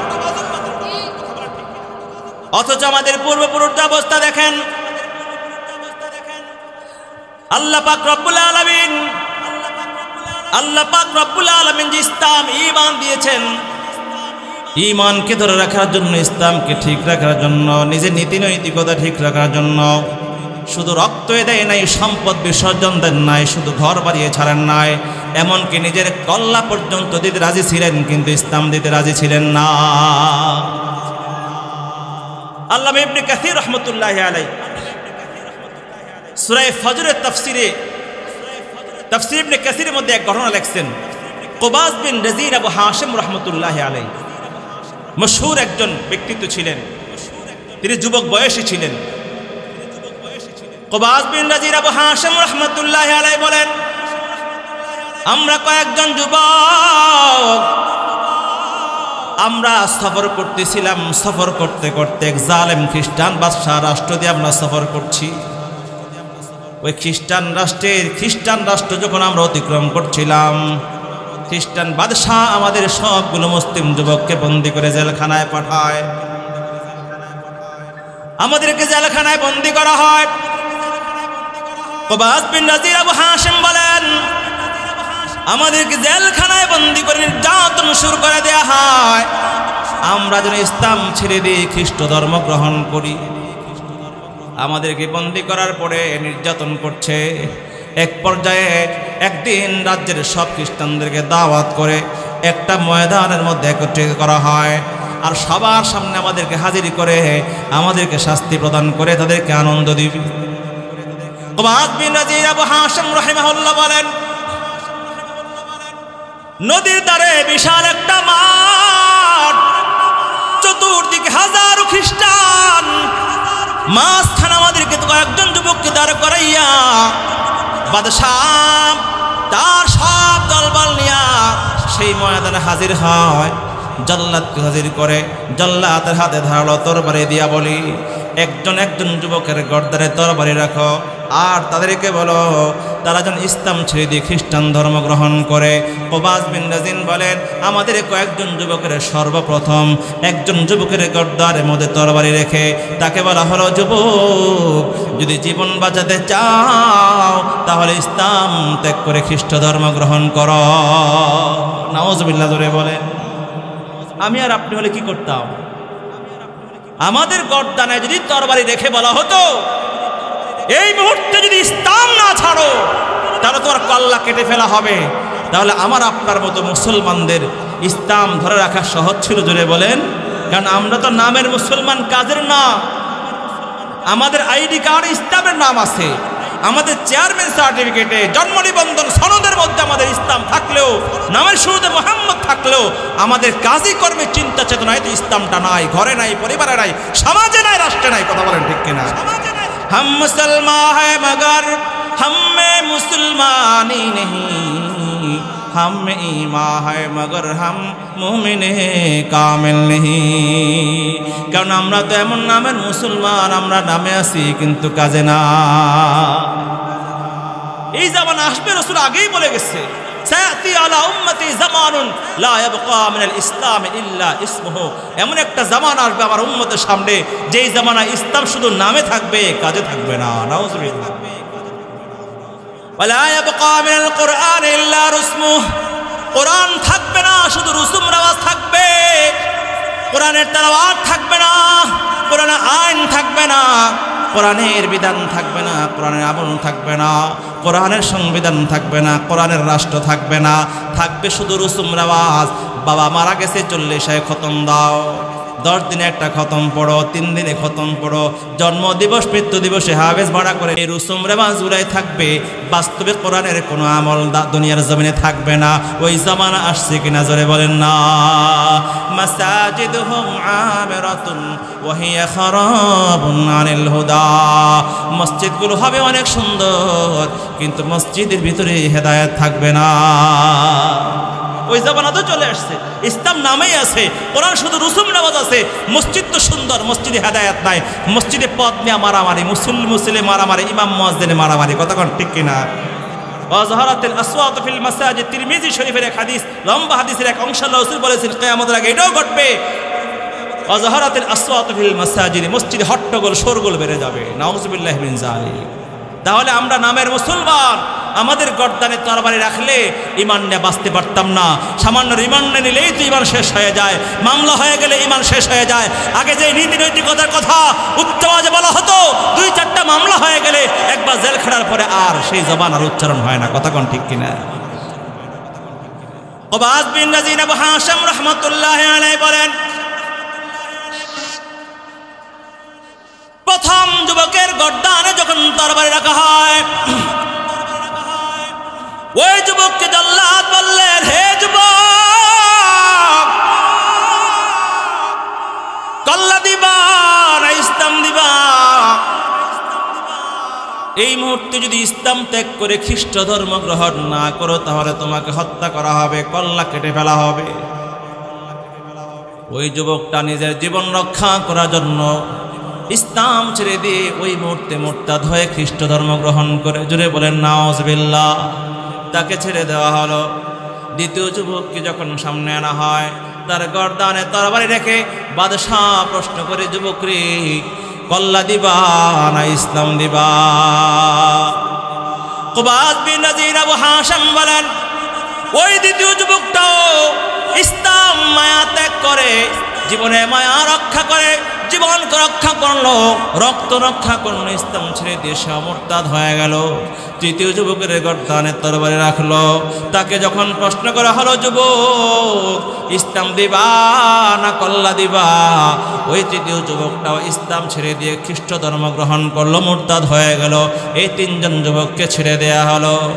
উবাদ বিন রাজিন আবু হাশিম বলেন, চতুর্থ যুবকের গর্দানে তরবারি রাখা হয়। প্রশ্ন করা হয়, যুবক তুমি ইসলাম দিবা না কল্লা দিবা? ওই চতুর্থ যুবকটা রাখতে বলে, বাদশাহ একবার না, একবার না, হাজারো বার যদি আমার গর্দানটা কেটে ফেলো রে, তাহলে আল্লাহ পাক যে ইসলামের নেয়ামত আমাকে দিয়েছে, এক মুহূর্তের জন্য আমি সেই ইসলাম ছাড়তে পারবো না। আল্লাহু আকবার জোরে বলেন। এই কথা বলার সঙ্গে সঙ্গে বাদশাহ ইশারায় জাল্লাদ একটা ঘাতে তার দেহ থেকে মাথা আলাদা করে ফেলে, কল্লাটা কেটে আলাদা করে। দেহটা জমিনের মধ্যে পড়ে নয়, মাথাটা হাতে নিয়ে চুলগুলার মধ্যে ভাবে ধরে পাশে যে ছোট্ট একটা খাল নদী ছিল, ওই নদীর পানির মধ্যে ফেলে দেওয়া হয়। একটা ভারী বস্তু যখন কোনো পানির মধ্যে ফেলা হয়, অটোমেটিক সেই ভারী বস্তু পানির মধ্যে ডুবে যাওয়া স্বাভাবিক। এমনিভাবে মাথাটাও পানির মধ্যে ডুবে গেল। আবার অন্য যুবকদের প্রতিবাদ সামনে নিবেশ করল। এমন সময় সবাই নদীর দিক থেকে আওয়াজ পায়। নদীর দিক থেকে আওয়াজ শোনা যায়, কোন একজন মানুষ নদীর ভিতরে কথা বলছে। সবাই নদীর দিকে তাকায় দেখে, আল্লাহু আকবার কাবীর, আল্লাহর কি কুদরত! কিছুক্ষণ পূর্বে যে মাথাটা কেটে, ওই ইমানদার যুবকের মাথা কেটে যে পানির মধ্যে ফেলে দেওয়া হয়েছিল, ওই পানির ভিতর থেকে মাথাটা আস্তে করে ভেসে উপরের দিকে উঠেছে। আল্লাহু আকবার, জোরে বলেন না, চিৎকার দিয়ে আওয়াজ করে বলেন আল্লাহু আকবার। আমাদের ছোট বাচ্চারা পানির মধ্যে যখন ডুব মারে, খেলাধুলা করে, পানির নিচে যায়, আবার মাথা উঠায় পানির উপরে যেমন করে, ওই মাথাটা, কাটা মাথাটা এমন করে পানির ভিতর থেকে উপরে উঠেছে। জোরে বলেন সুবহানাল্লাহ। এটা বানানো গল্প নয়, বাস্তব ঘটনা, তাফসীরের ঘটনা। সূরা ফজরের তাফসীরে দেখেন, কুবাজ বিন নাজির আবু হাশিম রাহমাতুল্লাহি আলাইহি বলেন, ওই কাটা মাথা পানির মধ্যে ভাসতেছে, চোখগুলো খুললো, জবানটাও খুললো। যে তিনজন যুবক ইসলাম ছেড়ে দিয়েছিল, মুরতাদ হয়ে গিয়েছিল, তাদের নাম ধরে ধরে বলল, অমুকের সন্তান অমুক, কেন তোমরা ইসলামটা ছেড়ে দিলা? ইসলামের উপর কেন অটল থাকলা না? ইসলামটা কেন রক্ষা করলা না? সামান্য একটু জীবন রক্ষা করার জন্য, এই দুনিয়ার অল্প কয়েকদিন সুখ স্বাচ্ছন্দ্য ভোগ করার জন্য ইসলামটা কেন ছেড়ে দিলা? ইসলাম যদি ধরে রাখতা, তাহলে মৃত্যুর সঙ্গে সঙ্গেই তুমি জান্নাত পাইতা। আর দুনিয়ার সামান্য স্বার্থ আজ আছে, কাল নাই। কথা বলেন ঠিক কি ঠিক না? ইস দুনিয়া কি দোস্তি মিসলে কাগজ ফুল है, देखने में खुशनुमा है वो मगर कुछ भी नहीं। अरे आकिल हो गाफिल, तुझे दुनिया से जाना है, तुझे एक दिन ये मुँह अपने रब को दिखाना है। जागना है जाग ले अफलाक की साया तले, हशर तक सोना पड़ेगा खाक की साया तले। आज कर लो कुछ भलाई वरना कल नुस्क़ियम, रोबा रोबो के तुम्हें गम की खजालत ला कलम। फरकशे आमाल खालिक जिस घड़ी पर आएगा, मुल्क दौलत जाए हशमत कुछ नवा कम आएगा।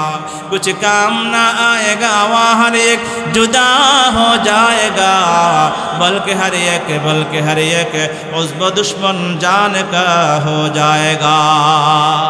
ওই কাটা মাথা জবান করে তিনজন যুবকের নাম বংশধর বলে, হে যুবক, আফসোস তোমাদের জন্য, আজকে যদি ইসলামকে রক্ষা করতা, ইমানটা ত্যাগ না করতা, তোমাদের কতই না ভালো হতো। এভাবে তাদেরকে বৎসনা করতে লাগলো। এভাবে বৎসনা করতে করতে, তিরস্কার করতে করতে এক পর্যায়ে কোরআনে কারিমের আয়াত তেলাওয়াত করলো। আল্লাহ পাক রব্বুল আলামিন,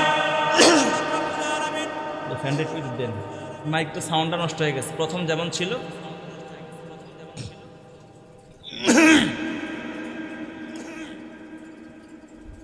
ওই তিনজন যুবক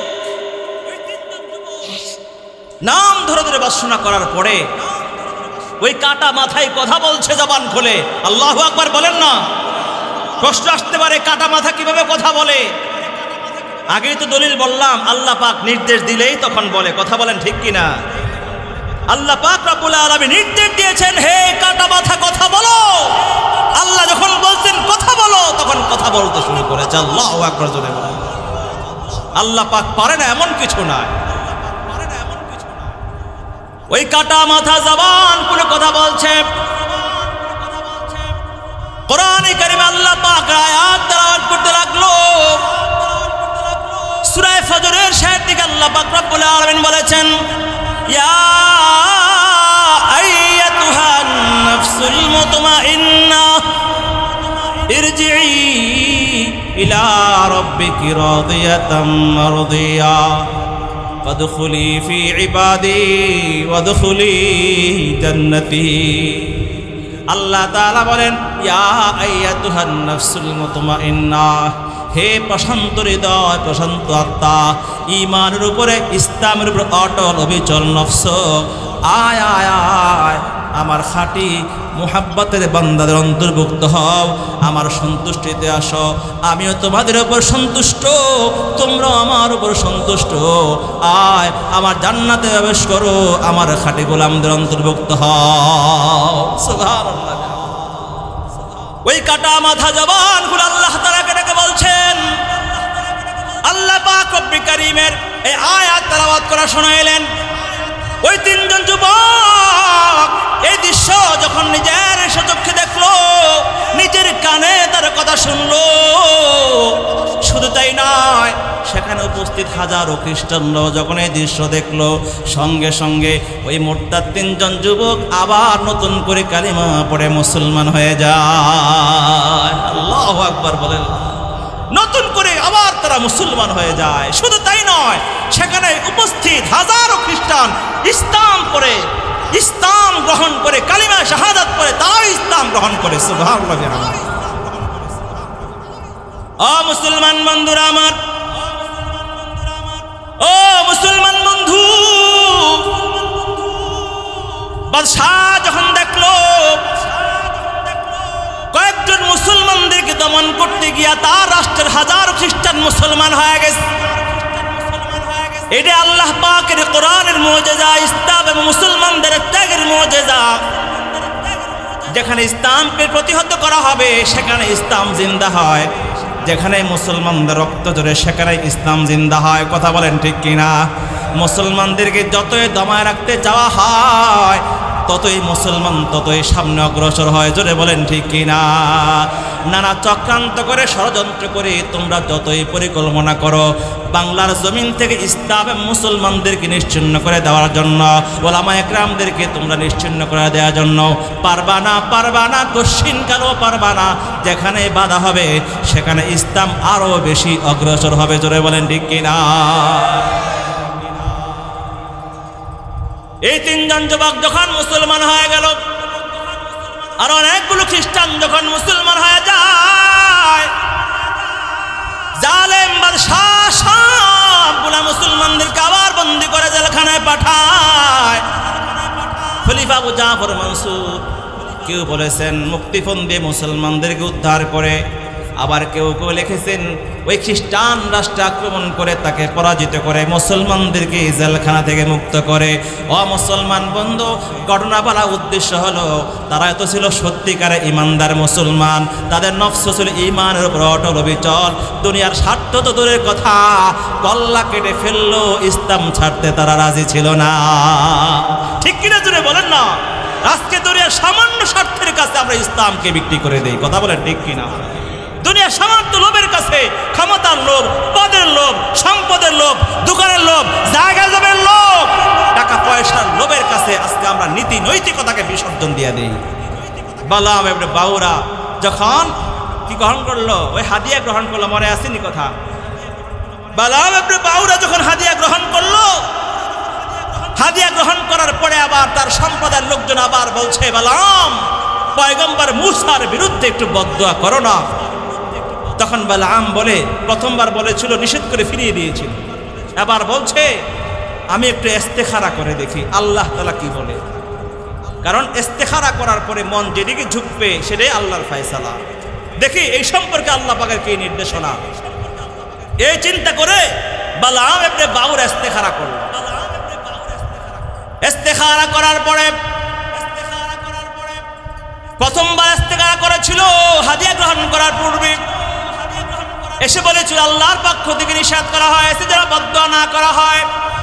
হাদিয়া গ্রহণ করার পরে যখন ইস্তেখারা করলো, ইস্তেখারা করে এসে যেন হে সম্প্রদায়ের লোকজন জিজ্ঞাসা করলো আল্লাহর কি ফয়সালা, কি বলে? বলে আল্লাহর পক্ষ থেকে কোনো ইশারা আমাকে দেওয়া হয় নাই, হাও বলা হয় নাই, নাও বলা হয় নাই।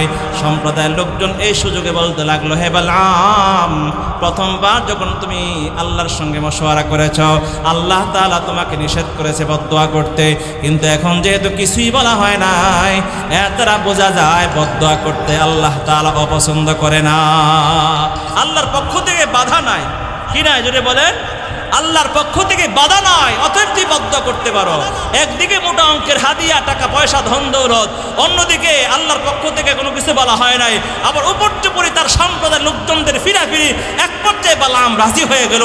বলো তাহলে চলো আমরা বদদুয়া করি। জোরে বলেন নাউজুবিল্লাহ। কার বিরুদ্ধে? জোরে বলেন, জোরে বলেন কার বিরুদ্ধে? একটা গাধার উপরে সাওয়ার হইয়া বালাম ইবনে বাউরা পাহাড় উপর উঠতে লাগলো, পাহাড় উপর উঠতে লাগলো। বালাম পাহাড়ের চূড়ার মধ্যে উঠলে ওই বনি ইসরাইলের সৈন্যদেরকে দেখা যাবে ময়দানে তাবু ফেলে আছে। তাদের দিকে ফিরে ওই সৈন্যদের দিকে তাকায়া তাকায়া বদদুয়া করবে বললাম। এই উদ্দেশ্যে গাধার উপরে সওয়ার হইয়া পাহাড় উপর উঠতে লাগলেন। তার পিছনে পিছনে সম্প্রদায়ের লোকজন চলতে লাগল। কিছু দূর যাওয়ার পর ওই গাধা মাটির মধ্যে বসে যায়, সামনে অগ্রসর হয় না। আল্লাহু আকবার বলেন না। গাধা আর উপরে ওঠে না। সবাই একটু জবান খুলে জিকির করে লা ইলাহা ইল্লাল্লাহ, লা ইলাহা।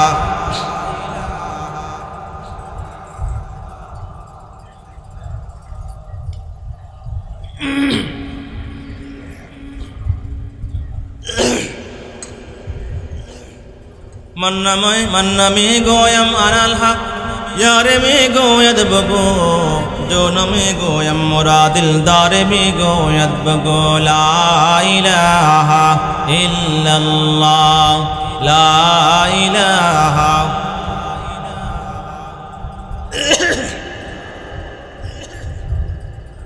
ला इलाहा इल्लल्लाह मुहम्मदुर रसूलुल्लाह।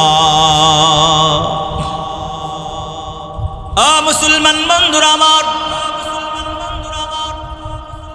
বালাম গাধাকে বারবার আঘাত করে দাঁড় করায়, আবার সামনে চলতে লাগলো। কিছু দূর যাওয়ার পর ওই গাধা আবার জমিনের মধ্যে বসে পড়ে, আর ওঠে না। আবার মারে, আবার উঠায়, আবার সামনে অগ্রসর হয়। কিছু দূর যাওয়ার পরে গাধা আবার জমিনে বসে গেছে। যতই মারে, যতই আঘাত করে, গাধা উঠে না, সামনে যায় না। বারবার যখন আঘাত করতে লাগলো, আল্লাহ পাক রব্বুল আলামিন ওই গাধার জবান খুলে দিয়েছে। আল্লাহু আকবার জোরে বলেন। জবান খুলে গাধা বলে, হে বালাম, কত বড় নাফরমান তুমি কি দেখো না?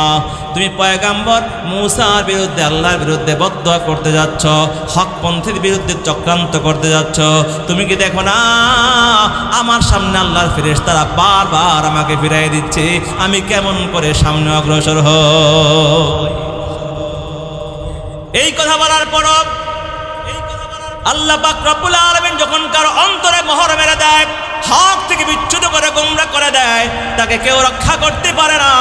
দুনিয়ার লোভে যারা পড়ে যায়, দুনিয়ার মোহে যারা পড়ে যায়, ক্ষমতার নেশা যারা পড়ে যায়, সম্পদের নেশা যারা পড়ে যায়, তাদের সামনে আর হক হালাল হারাম বাস বিচার থাকে না। কথা বলেন ঠিক কিনা? চোখটা অন্ধ হয়ে যায়, সম্পদের নেশায় পড়ে যায়। বালাম ফেরেশতার কথা শুনেও সে আর বিরত হলো না।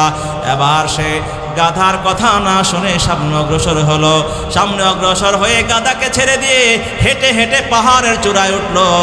পাহাড়ের চূড়ায় যাওয়ার পরে পয়গম্বর মুসা যেখানে অবস্থান করছে সেদিকে ফিরে তার বিরুদ্ধে বদদুয়া করতে লাগলো। জোরে বলেন নাউজুবিল্লাহ। এবার দেখেন আল্লাহর কুদরতি খেলা কি। পাহাড়ের চূড়ায় উঠে যখন বালাম বদদুয়া করতে লাগলো, আল্লাহর কি কুদরত! সেই পয়গম্বর মুসা এবং মুসলমানদের বিরুদ্ধে যত বদদুয়া করে এগুলো দোয়ায় রূপান্তরিত হয়ে যায়, আর তার নিজের সম্প্রদায়ের জন্য যত দোয়া করে এগুলো বদদুয়ায় রূপান্তরিত হয়ে যায়। সুবহানাল্লাহ। অর্থাৎ আমি হ্যাঁ বলছি এটা শোনা যায় না, আর না বলছি শোনা যায় হ্যাঁ। সে করে বদদুয়া পয়গম্বর মুসার জন্য, এটা হয় দোয়া, আর নিজের সম্প্রদায়ের জন্য করে দোয়া, এটা হয়ে যায় বদদুয়া। সুবহানাল্লাহ জোরে বলেন না। তাহলে এই জবান কার নিয়ন্ত্রণে এখন? জোরে বলেন না। আল্লাহর নিয়ন্ত্রণে। সম্প্রদায়ের লোকজন ডেকে বলে, বালাম তুমি কি শুনছো? হে বালাম তুমি কি শুনছো? তুমি কি বলছো? তুমি তো পয়গম্বরের জন্য দোয়া করছো, আমাদের জন্য বদদুয়া করছো। বালাম বলে, আমি অক্ষম, আমার তো দুনিয়া আখিরাত সব ধ্বংস হয়ে গেছে। এই জবান এখন আর আমার নিয়ন্ত্রণে নাই, এই জবান আল্লাহর নিয়ন্ত্রণে চলতেছে। এখন আমি কথা বলি না, এই জবানকে আল্লাহ কথা বলায়। এই কথা বলার সঙ্গে সঙ্গে তার জিহ্বাটা কুকুরের মতো ঝুলে লম্বা হয়ে পড়ে গেছে। নাউজুবিল্লাহ জোরে বলে। এই কথা বলার সঙ্গে সঙ্গে তার জিহ্বাটা কুকুরের মতো ঝুলে গেছে। এবার বালাম বলল, হায় আফসোস, দুনিয়ার লোভে পড়ে, তোমাদের কথার ফাঁদে পড়ে তো আমার দুনিয়াও শেষ, আখিরাতও শেষ। এই ঘটনা আল্লাহ পাক কোরআনে কারিমে উল্লেখ করেছেন সূরা আরাফের 176 নং আয়াতে যে যারা দুনিয়ার লোভে পড়ে, যারা দুনিয়ার ফাঁদে পড়ে, যারা নাকি সামনে অগ্রসর হয়, যারা দুনিয়ার ফাঁদে পড়ে, যারা দুনিয়ার লোভে পড়ে ইসলাম হকের বিরুদ্ধে অবস্থান করে, তাদের উদাহরণ হলো কুকুরের মতো। কামাথালিল কালব। তাদের উদাহরণ কিসের মতো করে বলেন? কুকুরের মতো। অনেক লম্বা করুন, আমি সংক্ষেপে বলি মূল কথাটা। তাদের উদাহরণ কিসের মতো? কুকুরের মতো। ইন তাতরুকহু ইয়ালহাস আও লাম তাতরুকহু ইয়ালহাস। যে তাদের উদাহরণ হলো কিসের মতো? ইন তাহমিল আলাইহি ইয়ালহাস আও তাতরুকহু ইয়ালহাস। যে তোমরা তাদেরকে তাড়া করো তাহলেও হাঁফায়, ছেড়ে দিলেও তাহলেও হাঁফায়। কুকুর দেখবেন, কুকুর অনেকক্ষণ দৌড়ায় এসে হাঁফাইতে থাকে জিহ্বা বের করে দিয়ে, ঠিক না? অনেক দৌড়ায় পরিশ্রম করে আসার পরে হাঁফায়, কিন্তু কোনো পরিশ্রম করে নাই, এমনি আরামসে কিছুক্ষণ ঘুমাইছে, বসে আছে, শুয়ে আছে, তারপরে জিহ্বা বের করে দিয়ে হাঁফায়। কথা কোন ঠিক কিনা? আল্লাহ তাআলা বলেন ইন তাহমিল আলাইহি ইয়ালহাস আও তাতরুকহু ইয়ালহাস। যে এই সমস্ত দুনিয়া লোভে যারা, সম্পদের লোভে, ক্ষমতার লোভে, টাকার লোভে যারা সততাকে আর নীতি নৈতিকতাকে বিসর্জন দেয়, তাদের উদাহরণ কুকুরের মতো। ছাড়লেও হাঁপাবে, না ছাড়লেও হাঁপাবে। ওই বালামের জিহ্বা বের হয়ে গেছে, কুকুরের মতো হাঁপাইতেছে। এবার বলে এখন তো আল্লাহর নুসরত আমার থেকে উঠে গেছে, আমার সকল ঈমান আর যোগ্যতা সব তুলে নেওয়া হয়েছে। ইস্তেজাব দ্বারা যে দোয়া করতাম সেই মুস্তাজাব দাওয়াতের গুণ উঠে গেছে, এখন আমার দ্বারা কিচ্ছু হবে না। তোমরা কোনোভাবেই পয়গম্বরের বিরুদ্ধে তোমরা বিজয়ী হতে পারবে না, একমাত্র চক্রান্ত ছাড়া। বলে কি চক্রান্তের মাধ্যমে আবার মুসলমানদেরকে বিজয় পরাজিত করা যাবে? এবার বালাম কষ্ট হয়ে গেছে, এবার কুচক্রান্ত দিচ্ছে। এইটা হচ্ছে আমার মূল কথা। বুঝেন কি চক্রান্ত দিচ্ছে? বলে এই মুসলমানদের সাথে আছে আল্লাহর ফেরেশতার বাহিনী। এই ফেরেশতার বাহিনী যতক্ষণ সাহায্য করবে ততক্ষণ তোমরা তাদেরকে পরাজিত করতে পারবে না। অতএব এমন চক্রান্ত করতে হবে যেন আল্লাহর সাহায্য উঠে যায়। বলে কিভাবে সেটা? বলে তোমরা তোমাদের সুন্দরী নারীদেরকে সুন্দর করে সাজাও। দুই একজন সুন্দরী যুবতী ষোড়শী নারীকে সাজিয়ে গুছিয়ে দীর্ঘদিন পর্যন্ত বিবির কাছ থেকে দূরে বাড়ি ছাড়া বনি ইসরাইল সৈন্যদের কাছে যদি পাঠাইতে পারো, কোন একজন সৈন্য যদি তাদের তার সঙ্গে অবৈধ সম্পর্কে রিলেশনে লিপ্ত হয়, জেনাবেবিতে লিপ্ত হয়ে যায়, সঙ্গে সঙ্গে আল্লাহর গায়েবী সাহায্য উঠে যাবে।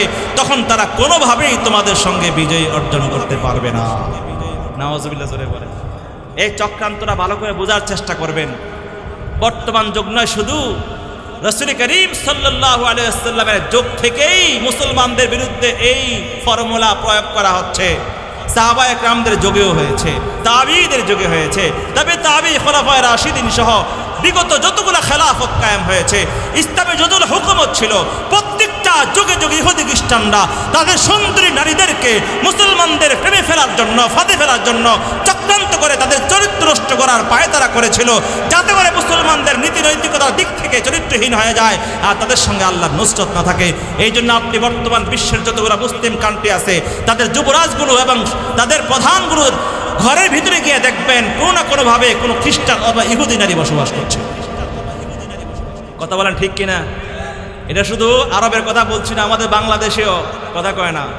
মুসলমানের সন্তান বিয়ে করে চাইনিজ মেয়ে, মুসলমান সন্তান বিয়ের প্রেমের পাগল হয়ে নাকি কানাডা থেকে মেয়ে বাংলাদেশে চলে আসে। বাংলাদেশের যুবকের প্রেমে পড়ে চাইনিজ মেয়ে আইসা তাকে বাংলাদেশে চলে আসে, জাপান থেকে চলে আসে, আমেরিকাতে চলে আসে, কানাডা থেকে চলে আসে। এটাকে আপনি মনে করেন প্রেমে পড়ে আসছে?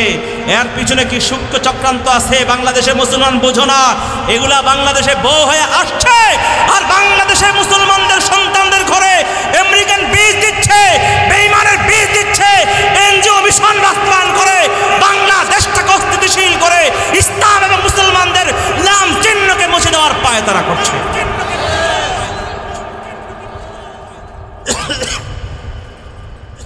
বালাম ইবনে বাউরা বলল, হে আমার সম্প্রদায়ের লোকজন, তোমাদের সুন্দরী মেয়েদেরকে সুন্দর করে সাজাও, হকার বানায়া, ব্যবসায়ী বানাইয়া ওই বনি ইসরাইল শিবিরের মধ্যে পাঠায়া দাও। সেখানে গিয়ে তারা ব্যবসা করবে, দোকানদারি করবে। কোনো একজন যুবকের নজর যদি পড়ে, কুপ্রস্তাব যদি করে, সম্পর্কের দাবি যদি করে, যেন তাকে না না করে। যদি রাজি হয়ে যায়, অপকর্মে লিপ্ত হতে পারে, তাহলে অটোমেটিক তোমরা বিজয় অর্জন করবা। এই জন্যই আজকে পশ্চিমারা যতগুলা বিধর্মী রাষ্ট্র আছে সামাজিকতার নামে মানবাধিকারের নামে বিভিন্নভাবে মুসলমানদেরকে অশ্লীল, এই যে আমাদের দেশে দেখেন না কিছুদিন আগে সমকামিতাকে প্রমোট করার চেষ্টা করা হচ্ছে দীর্ঘদিন পর্যন্ত। সমকামিতা এটা জেনাবে বিচার কিনা, অবৈধ না অবৈধ? জুড়ে বলেন না। এর দ্বারা আল্লাহর রহমত আসবে না গজব আসবে? বেশ্যা মহিলারা, বেশ্যা বলে রাজ হয়ে যায়। আমরা বেশ্যা বললে বয়ে যায়, চেয়েছিলাম হিস্সা, হয়ে গেলাম বেশ্যা। আরে বেশ্যা বিক্রি করলে তাকে ব্যবসায়ী তো বলবে নাকি? নিজের দেহ বিক্রি করে, যৌনতা বিক্রি করে যদি তুই ব্যবসা করো, তোমাকে ব্যবসা বলবে নাকি? বলবে প্রস্টিটিউট, তারপরে দেহ ব্যবসায়ী, তারা অধিকার কায়েম করার চেষ্টা করছে। তারা শ্রম, তাদের এই কর্মকে শ্রমিকের মর্যাদা দিয়ে সামাজিক অধিকার দেওয়ার দাবি তারা তুলেছে। এই যে আমাদের সমাজে এই জেনাবে বিচারকে নরমালাইজ করার এই চেষ্টাগুলো হচ্ছে, এর মাকসাদ কি? যদি আমাদের সমাজে জেনাবে বিচার, অবৈধ রিলেশন, প্রেম পরকিয়া, জাস্ট ফ্রেন্ডের নামে, just friend, girlfriend, only friend, close friend, এই সমস্ত নামে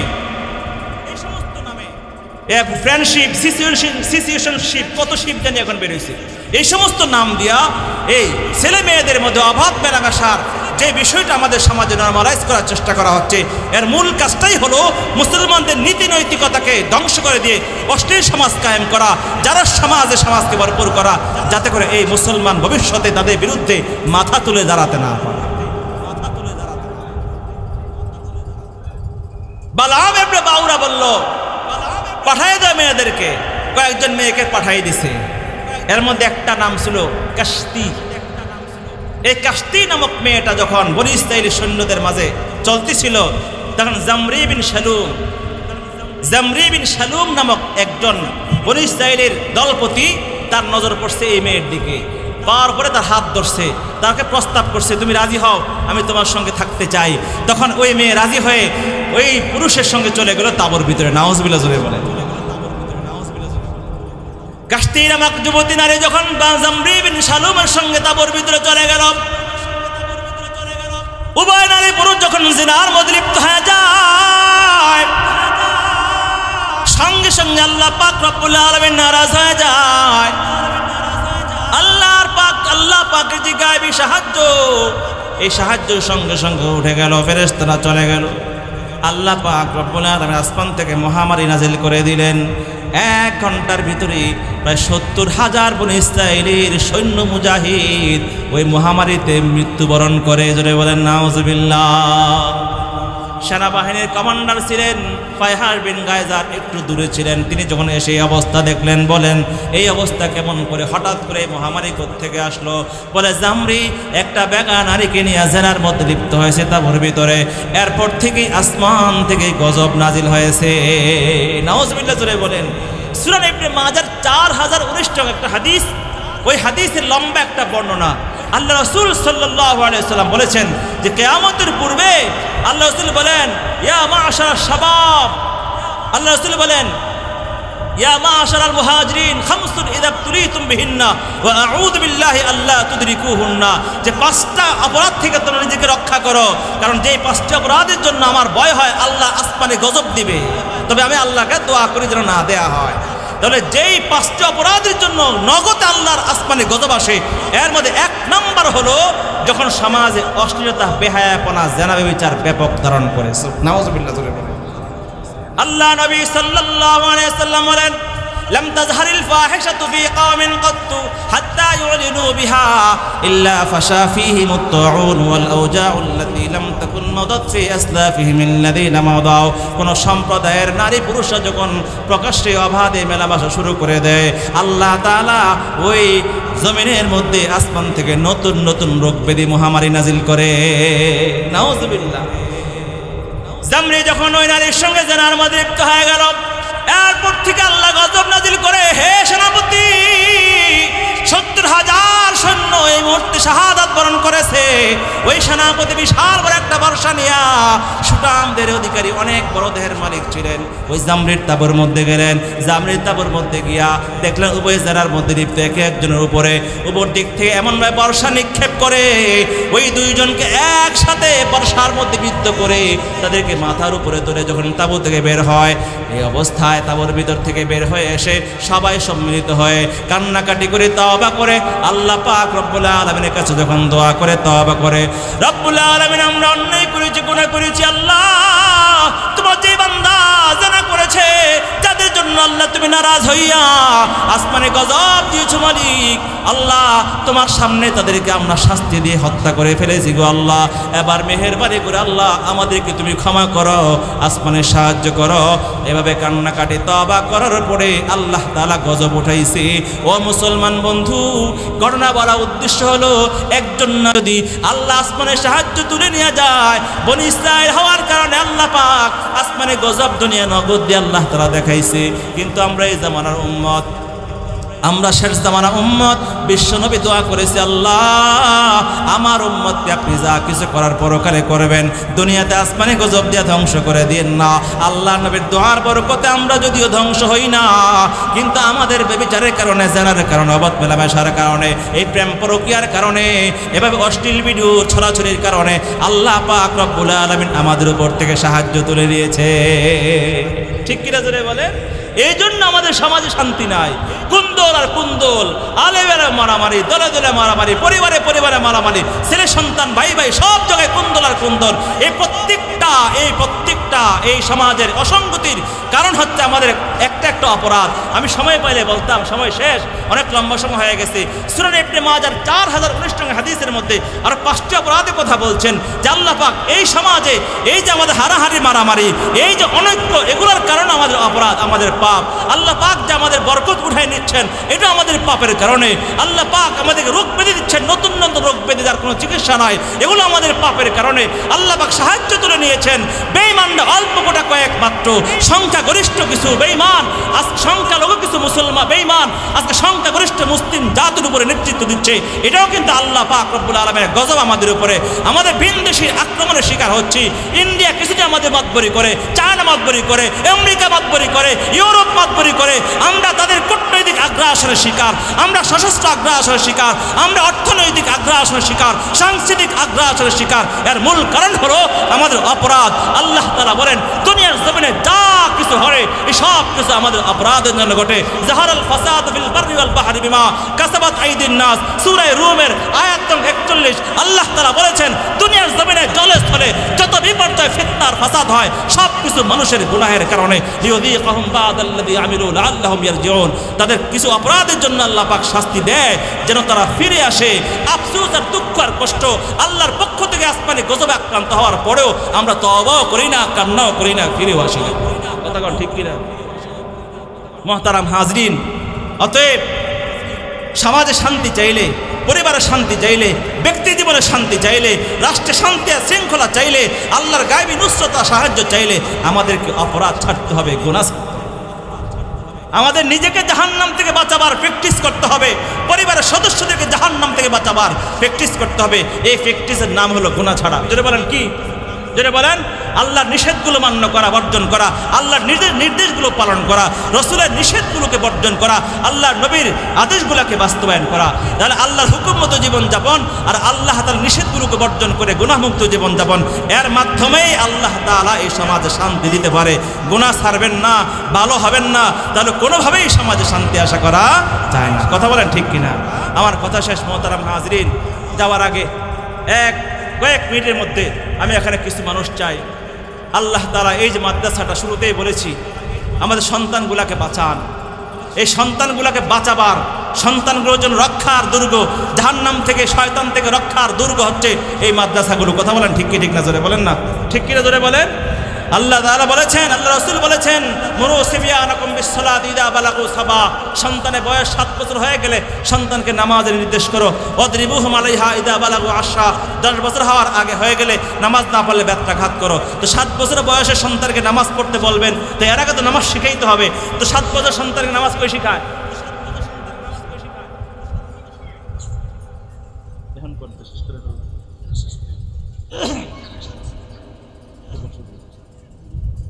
বলেন ভাই, আপনারা রাগ করছেন? হ্যাঁ, রাগ করছেন? আপনার কথাই বলেন না। আমার অনেক কষ্ট হয়েছে কথা বলতে। এটা গরমের দিন, এই যে ঘামায় বুক জমে যাচ্ছে, কাশ আসতেছে, আপনারা কোনো সাউন্ড করতেছেন না। এই গরমের দিনের বয়ান করা যে কত কষ্ট, কথা বলা। আপনারা যদি হ্যাঁ বা না, হ্যাঁ না বা ইয়েস নো ভেরি গুড কিছু বলতেন, তাহলে আমার সহজ হইত। কারণ আমার সঙ্গে আপনারাও কিছু বললে কি হইতো? সহজ হইত। কথা বলছেন ঠিক কিনা? জোরে বলেন। হ্যাঁ, আমি জোরে বক্তব্য দিই নাই, কারণ হলো বক্তব্য দিয়ে গলা ভাঙ্গা তো লাভ নাই। গলায় ভাঙ্গার কিচ্ছু হবে না, কারণ যারা গলা বক্তব্য জোরে বক্তব্য দিয়ে লাভ নাই, মাঠে কাজ করতে হয়। কথা বল না, কাজের নাম ইসমে আজম। জোরে জোরে কথা বললাম, বক্তব্য দিলাম, হুঙ্কার দিলাম, জিব্বা ছিঁড়ে ফেলবো, চোখ উপড়ায় ফেলবো, পা ভেঙ্গে দেবো, এগুলোই তো চলে। কিন্তু কেউ কেউ ভাঙতে পারছে? কথা কয় না। হ্যাঁ, কারণ যেই সমস্ত কারণে আমরা যে সমস্ত গুনাহার অপরাধে জর্জরিত, আমাদের পা, আমাদের হাত পা, চোখ ভাঙ্গে। কথা কোন ঠিক কিনা? আমাদের লোকে গুম হয়ে যায়, আমরা তো কাউকে গুম করতে পারি নাই। কথা বলে না। আরে মসজিদে খতিব গুম হয়ে যায়, মসজিদে খতিব গুম হয়ে যায়, মসজিদে খতিব গুম হয়ে যায়। আর এই বাস্তব ঘটনাকে কালো জাদু করে, জেলখানাত নিয়ে, বিভিন্ন কৌশলে তার জবানবন্দি পরিবর্তন করে আবার তাকে এই গুম হওয়ার নাটক সাজানোর অপরাধী বানানো হয়। আমরা সেই দেশে বসবাস করতেছি। উদুর পিণ্ডি বুদুর গারে, ধরে বলেন কি? উদুর পিণ্ডি বুদুর গারে। অনেক কঠিন এক সমাজ চলছে। আপনি বুঝবেন না কোন দিক থেকে রাজনৈতিক প্যাচ কোন দিক দিয়ে লাগানো হচ্ছে, কি আপনার পক্ষে কে আপনার বিপক্ষে বুঝবেন না। আপনার বাবা, আপনার ছেলে, আপনার ভাই, আপনার সন্তান, কে আপনার পক্ষে কে আপনার বিপক্ষে, কারোর উপরে কোনো বিশ্বাস নাই। এক অবিশ্বাস, এক অনাস্থার জীবনযাপন আমরা করছি। কথা কোন ঠিক কিনা? হ্যাঁ, অনেক আশা করে তো আমরা স্যারকে আনছিলাম। কথা বলেন না কেন? অনেক আশা করে স্যারকে আনছিলাম বিদেশ থেকে হায়ার করা, কিন্তু তখন তো বুঝি নাই, ভাবছি স্যার বুঝি শুরুতে এসে মিষ্টি মিষ্টি কথা বলছে, সুন্দর সুন্দর কথা বলছে, অনেক কিছু করে ফেলবে। সম্পূর্ণ সিঙ্গাপুর তো আগে বানাবার স্বপ্ন আমরা বহুদিন দেখছি, আর স্যার তো স্বপ্ন দুই মাসে সিঙ্গাপুর বানাইয়াই দিছিল। কথা কোন ঠিক কিনা? কিন্তু এখন দেখি ওই শৈশবকাল থেকে আমাদের উস্তাদরা, আমাদের দাদা উস্তাদরা যে এনজিওদের বিরুদ্ধে যে ঘোষণা দিয়েছিল, সুদখোরের বিরুদ্ধে যে স্লোগান দিয়েছিল, এনজিও মিশনের বিরুদ্ধে যে প্রতিবাদ করেছিল, ওই শত বছরের এনজিও মিশনগুলাকে বাস্তবায়ন করে এগুলাকে বাস্তব রূপ দেওয়ার জন্যই স্যার আইছে।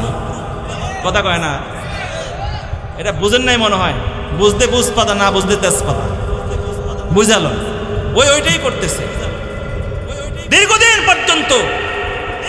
আপনারা তো দেখেন না, বাংলাদেশে কয়টা এয়ারপোর্ট আছে? যশোর, রাজশাহী, তারপরে সৈয়দপুর, সিলেট, কক্সবাজার, চট্টগ্রাম, বরিশাল। আলহামদুলিল্লাহ, আল্লাহ তাআলা রিকশার মতো বিমানে উঠায়, এই প্রত্যেক বিমান বন্দরে যাওয়া হয়। কিন্তু সৈয়দপুর যখন যাই, সৈয়দপুর যাওয়ার ক্ষেত্রে এমন কোনো টিপ নাই যেই টিপে আমি যাওয়া আসার ক্ষেত্রে সাদা চামড়াওয়ালা দেখি নাই। অসংখ্য বিদেশি নাগরিক, অসংখ্য বিদেশি এনজিও সদস্য, নারী এবং পুরুষ, তারা নিয়মিত সৈয়দপুর যাওয়া আসা করে। ওই সৈয়দপুর বিমানবন্দরে গিয়ে ওখানে ওই উত্তরবঙ্গে পঞ্চগড়, ঠাকুরগাঁও, লালমনিরহাট, দিনাজপুর, ওই সমস্ত বর্ডার অঞ্চলগুলোর মধ্যে মুসলমানদেরকে এনজিও বিভিন্ন সহযোগিতার মাধ্যমে তাদেরকে অর্থের লোভ দেখায়া, ক্ষমতার লোভ দেখায়া, বিভ্রান্তির মধ্যে ফেলে তাদেরকে খ্রিস্টান বানায়া একটা খ্রিস্টান জনগণ বৃদ্ধি করে বাংলাদেশের ভিতরেই একটা খ্রিস্টান রাষ্ট্র করার পায়তারা করছে। আর আমাদের সন্দেহ হয় না জানে কোনো দিক থেকে কেউ এদেরকে সহযোগিতা করছে। আপনারা হানো কিছুই বলেন না, আপনারা কোনো খবরে রাখেন না। বলেন আরে নোয়াখালী মানুষ কি এতই চুপচাপ থাকবেন? হ্যাঁ, একটা কথার সমর্থন করছেন না আপনারা। এভাবে চলছে মোহতারাম হাজরিন। অতএব এনজিওদের যে মিশন চলছে আমাদের সন্তানদেরকে বেঈমান বানাবার, তাদের মিশন চলছে আমাদের সন্তানদেরকে হিজবুত তাওহীদ নামীয় সংগঠনের মাধ্যমে তাওহীদের নামে তাদেরকে শিরিক এবং বেদাতের মধ্যে লিপ্ত করার, বেঈমান কাফের বানাবার, হিজবুত তাহরীরের নামে বেঈমান বানাবার, কাদিয়ানীর নামে বেঈমান বানাবার। তাদের বিরুদ্ধে কথা বললে কিন্তু প্রশাসন চেতে যায়, কিন্তু তারা যখন আমাদেরকে গুম করে, আমাদের নির্যাতন করে, নিপীড়ন করে, তখন তাদের বিরুদ্ধে কোনো কথা বলে না, মামলাও নেয় না। কথা কোন ঠিক কিনা?